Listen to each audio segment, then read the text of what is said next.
Hello, welcome to Spell Day. We're covering a spell every single day of the year from the 5e PHB +3. Those +3 are homebrew spells. We're at +1 at the moment. You can head back to the playlist and find it. Today's spell is Insect Plague. What's your offer?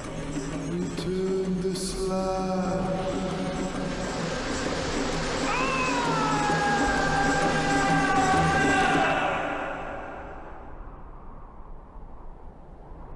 5th level Conjuration, casting time for 1 action, range of 300 feet, components verbal somatic material, a few grains of sugar, some kernels of grain, and a smear of fat. Duration, concentration, up to 10 minutes.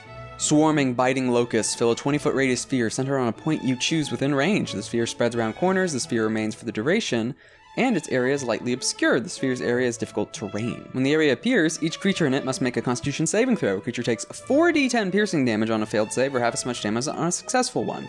Creature must also make this saving throw when it enters the spell's area for the first time, or ends its turn there. Higher levels, when you cast a spell using a spell slot of 6th level or higher, the damage increases by 1d10 for each slot level above 5th.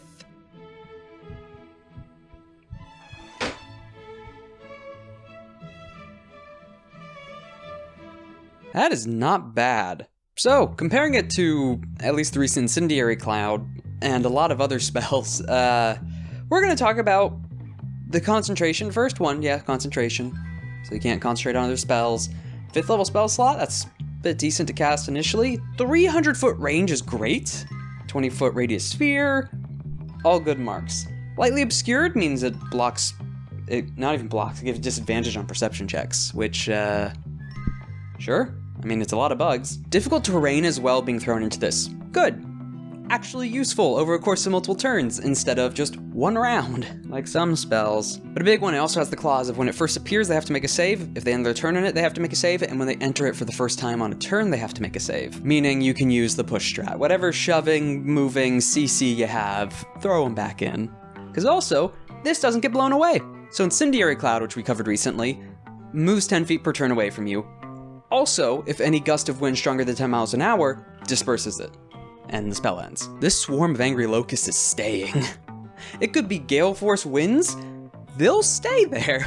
Well, also that lack of movement might be a downside because, you know, it's just the stationary effect. But hey, again, if they're trapped somewhere in a location, or you can control with that CC aforementioned that you can kind of push them around or keep them in it, flood out a bunker or bastion, just poke this through. Like, yeah, just take a peek through one of the arrow slits and cast this on the inside of it. 4d10 piercing damage. For a 5th level spell, alright, especially since the inflict wounds that we just covered deals 4 when you upcast it to 2nd.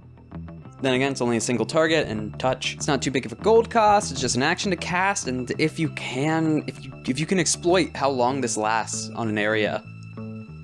Whew. Also, not to mention, it allows the very, what was it, like Wrath of God, Plagues of Egypt angle for a Cleric. 6 out of 10, just because in the spell category and concentration-wise, there's other spells. Because you're a Cleric, there's a lot of buff spells or other damage spells that can still work better and are more maneuverable, and either can adapt to a situation and aren't just a stationary effect. Also, the situation where you could totally exploit how keeping a creature in one place. I don't know. 6 out of 10. Cool theme, though.